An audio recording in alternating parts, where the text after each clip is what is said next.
मथुरा की एक सुखिया नाम की मालिन गोकुल में साग भाजी तथा फल फूल बेचने के लिए आया करती थी। वह गोकुल में गोपियों के घर पुष्प तुलसी इत्यादि देने जाती तो वहां गोपियों से कन्हैया की बातें सुनती थी। गोपियां मालिन को बताती कि नंद रानी यशोदा श्याम सुंदर को आंगन में नचा रही थी और ताली बजा बजा कर मधुर कोमल स्वर में गा रही थी। कन्हैया के चरणों के नुपुर बज रहे थे तथा कमर में किंकणी शब्द कर रही थी। नन्ही नन्ही एड़ियों में इतनी ललीमा थी कि पका हुआ फल भी उसकी समानता नहीं कर सकता। कन्हैया जब यशोदा जी का गाना सुनते हैं तो वह स्वयं भी गाने लगते हैं और माता को ताली बजाते देखकर स्वयं भी ताली बजाने लगते हैं। नाचते समय कन्हैया के गले में पहना हुआ अत्यंत सुंदर बगनखा इस प्रकार झूल रहा था मानो बादलों के बीच द्वितीय का चंद्रमा प्रकाश फैला रहा हो। कन्हैया के माथे पर काली काली घुंघराली लटे लटक रही थी और ललाट पर लटकन ऐसे लटक रहा था मानो चंद्रमा के बीच तारे हो। गले में कंठुला और मुख में सुंदर दांत शोभा दे रहे थे और दोनों आंखों के बीच नसिका तो ऐसे लग रही थी मानो दो खंजन पक्षियों के बीच तोता बैठा हो। यशोदा जी अपने पुत्र की सुंदरता पर निहाल होकर उन्हें नचा रही थी। गोपी कहती है, कन्हैया के उस समय की शोभा मेरे मन से हटती ही नहीं है। मालिन को कृष्ण कथा सुनने का व्यसन सा हो गया था। जब तक वह गोपियों से कन्हैया की बातें ना सुनती उसे अच्छा न लगता। लाला ने आज ऐसा किया, लाला ने आज वैसा किया, सुनते सुनते उसके हृदय में कृष्ण प्रेम अंकुरित होता है और उसे कन्हैया के दर्शन की भावना होने लगती है। कृष्ण नाम में कुछ अद्भुत आकर्षण है। जिसके कान में यह समा जाता है वह दूसरा कुछ नहीं सुनना चाहता। कृष्ण नाम से उस पर मोहिनी डाली और मालिन उस पर न्यौछावर हो गई। गोपियों ने कन्हैया की रूप मधुर सुनाकर वह नन्हे से कन्हैया की सावरी सलोनी सूरत पर आसक्त हो गई थी और उसी दिन से उसकी गति बदल गई। श्याम सुंदर की मनमोहिनी छवि सदैव उनके मन में बसी रहती। वह भावों के पुष्प चढ़ाकर उनकी पूजा अर्चना करती रहती। मालिन नंद भवन के द्वार पर खड़ी रहती, सोचती है कि कन्हैया बाहर निकलेंगे तो मैं उसे देखूंगी। मालिन को कन्हैया के दर्शनों की तीव्र लालसा है, पर उनके मन में अभी सांसारिक वासनाएं भी है। जब तक मनुष्य के मन में संसार रहता है तब तक वह भगवान के दर्शन के योग्य नहीं होता है। मालिन जब जब नंद भवन में कन्हैया के दर्शन करने आती, कन्हैया अंदर ही बैठा रहता, वह बाहर निकलता ही नहीं। कई दिनों तक ऐसा ही होता रहा। मालिन कन्हैया की प्रतीक्षा करती रहती। कन्हैया उनके मनोभाव जानते थे पर उनके अनुराग और बढ़ाने के लिए उनसे बोलते नहीं थे। जब भी वह आती कन्हैया खेलने के बहाने बाहर निकल जाते और वह बेचारी मन मसोस कर रह जाती। मालिन के मन में कभी मनमोहन श्याम सुंदर दूर जाते ही नहीं थे, परंतु शरीर से वे सदा दूर रहते थे। मालिन घंटों नंद भवन के द्वार पर बैठी रहती, लेकिन कन्हैया कभी भी सामने नहीं आता था। प्रेम की रीति भी बड़ी विचित्र है। प्रेमी जो जो अपनी ओर से उपेक्षा के भाव दिखाता है उसके प्रति अनुराग उतना ही अधिक बढ़ने लगता है। विकलता उस आनंद को बढ़ाती है और फलस्वरूप वेदना ही मिलती है, पर अंत में चाह ही उससे प्रेमी तक पहुंचाती है। मालिन का मन अब दूसरी जगह न जाकर नंद भवन के आंगन के ही चक्कर लगाने लगा। कन्हैया कैसे मिलेंगे इस चिंता में उसका धैर्य लुप्त हो गया। वह मन ही मन कहती, श्याम सुंदर तुम इतने निष्ठुर क्यों हो? जो तुम्हें चाहते हैं उनसे तुम दूर भागते हो और जो तुमसे वैर करते हैं उन्हें प्रसन्नता से पास बुला लेते हो। तुम्हारी इस प्रखरता का असली रहस्य क्या है, इसे कौन जान सकता है? हृदय से निकली हुई सच्ची प्रार्थना में अगाध शक्ति होती है। फिर यहाँ तो मालिन ने जिनके प्रति प्रार्थना की है वे मनुष्य के जन्म जन्मांतर में परम हितैषी, अनंत करुणा, दया, क्षमा और कृपा से संपन्न परम पिता परमात्मा है। तब भला उन पर इस प्रार्थना का प्रभाव क्यों ना पड़ता? वे तो ऐसी सच्ची प्रार्थना की राह ही देखते रहते हैं। एक दिन मालिन ने गोपियों से कहा, अरे गोपियों, तुम तो कहती हो कन्हैया प्रेममय है और मुझे उनके दर्शन नहीं होते। मुझे कन्हैया के दर्शन हो ऐसा कोई उपाय बतलाइए।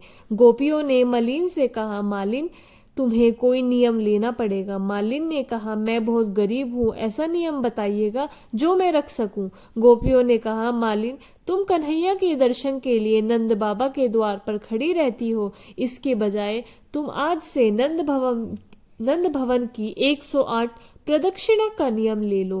प्रदक्षिणा करते करते तुम कन्हैया से प्रार्थना करना कि मुझे आपके दर्शन करने हैं। मालिन हर रोज नियम से नंद बाबा के महल की 108 प्रदक्षिणा करती थी। प्रदक्षिणा करते हुए कन्हैया को मनाती है, नंद कुमार बाहर आइए, मुझे दर्शन दीजिए। धीरे धीरे उनका मन शुद्ध हो रहा था। श्री कृष्ण दर्शन के लिए उनके प्राण तड़प रहे हैं। वैसे तो मालिन फल सब्जी इत्यादि बेचकर मथुरा चली जाती, किंतु उनका मन गोकुल में नंद भवन में ही रह जाता।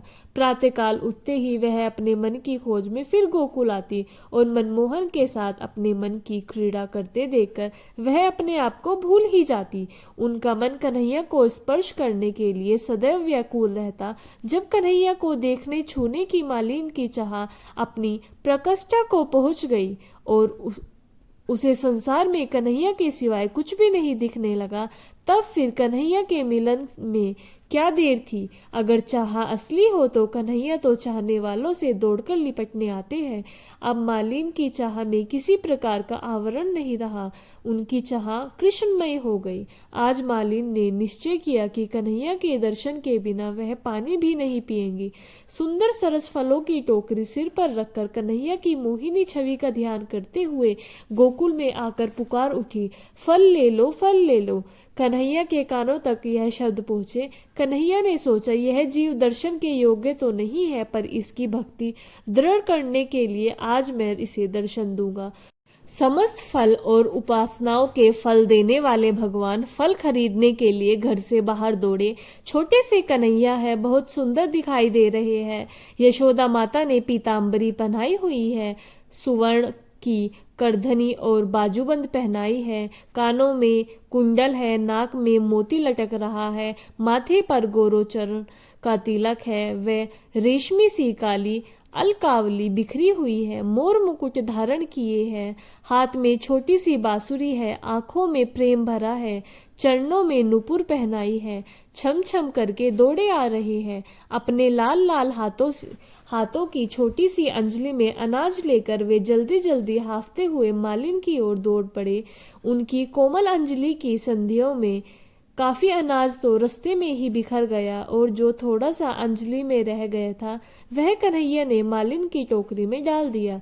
कन्हैया उस मालिन से फल लेने को आधिर थे। मालिन का मन भी कन्हैया को अपनी ओर आते देखकर कृष्ण प्रेम से ओतप्रोत हो रहा था। चिरकाल की साध पूरी होते देखकर मालिन अपने आप को भूल गई। मालिन के घर में 8 पुत्रियां थी, एक भी पुत्र न था। कन्हैया को देखकर उसके मन में ऐसा भाव जागा कि मेरा भी ऐसा पुत्र हो तो कितना अच्छा हो। यशोदा माता जब कन्हैया को गोद में लेती होंगी तो उन्हें कितना आनंद आता होगा, मुझे भी कभी ऐसा आनंद मिल सकेगा। मालिन के हृदय में प्रेम है कि कन्हैया मेरी गोदी में आ जाए और वह सोचती है कि मैं ऐसा कैसे कहूँ कि तुम मेरी गोदी में आ जाओ। श्री कृष्ण तो अंतर्यामी है। वे मालिन के हृदय के भाव जान गए और सुखिया मालिन की गोद में जाकर बैठ गए। अब मालिन के मन में ऐसा पुत्र प्रेम जागा कि कन्हैया मुझे एक बार माँ कहकर बुलाए। कन्हैया को मालिन पर दया आ गई। कन्हैया ने सोचा कि जीव जैसा भाव रखता है उसी भाव के अनुसार मैं उसे प्रेम करता हूँ। कन्हैया ने कहा, माँ मुझे फल दे दो। माँ सुनकर मालिन को अतिशय आनंद हुआ। वह सोच रही है कि लाला को क्या दूं। मालिन का मन कन्हैया पर न्योछावर हो जाता है। कन्हैया के परम दुर्लभ कोमल कर कमलों के स्पर्श का सुख प्राप्त करने को अधीर फल बेचने वाली सुखिया मालिन ने उनके दोनों हाथ फल से भर दिए। कन्हैया के हाथ में फल आते ही वह दौड़कर अंदर चले जाते हैं। साथ ही मालिन का मन भी चोरी करके ले गए हैं। वह तो पागल सी हो गई और बैठे बैठे ही स्वप्न देखने लगी कि कन्हैया मेरी गोदी में ही बैठे हैं। उस समय मालिन के मन की दशा का वर्णन कौन कर सकता है। कन्हैया के लिए उसने अपना सर्वस्व समर्पित कर दिया। अब मालिन की घर जाने की भी इच्छा नहीं है, पर घर तो उसे जाना ही था। उसने टोकरी सिर पर रख ली और कन्हैया का स्मरण करते करते घर पहुंच गई। घर जाकर देखा कि संपूर्ण अभिलाषाओं से पूर्ण करने वाले भगवान श्री कृष्ण ने प्रेम के अमूल्य रत्नों हीरो मोतियों से उनकी खाली टोकरी भर दी और अनाज हीरे मोतियों में परिवर्तित हो गए। मालिन की टोकरी कन्हैया ने रत्नों से भर दी और उनका प्रकाश चारों ओर फैल गया और उस प्रकाश से मालिन को कन्हैया ही दिखाई देते हैं। आगे श्री कृष्ण, पीछे श्री कृष्ण, दाएं श्री कृष्ण, बाएं श्री कृष्ण, हर जगह श्री कृष्ण के अलावा उस पर कुछ दिखाई नहीं देता। मनुष्य की बुद्धि टोकरी जैसी है और भक्ति रत्न सदृश है। मनुष्य जब अपने सत्कर्म श्री कृष्ण को अर्पण करता है तो उसकी टोकरी रूपी बुद्धि रत्न रूपी भक्ति से भर जाती है।